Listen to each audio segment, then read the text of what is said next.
Hari tu geng, aku nak pergi ambil duit dekat tanah Cina ni. Ada toke ni, dia cakap dengan aku, toke yang jaga kebun ni. Bukan toke tanah ni.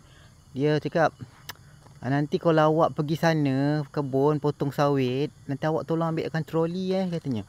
Korang tengok tu geng.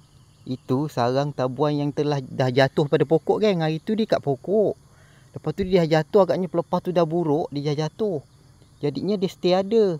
Agaknya ada budak Indon tu baja geng. Dia tak nampak yang tabuan tu ada lagi, masih ada lagi.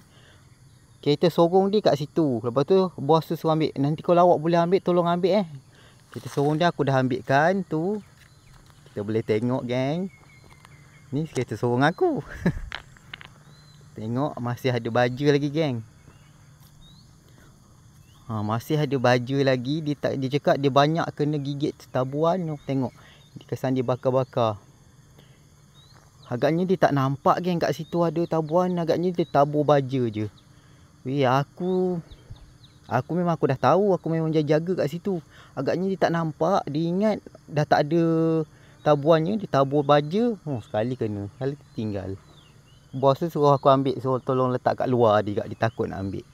Okey, kita jumpa lagi. Assalamualaikum.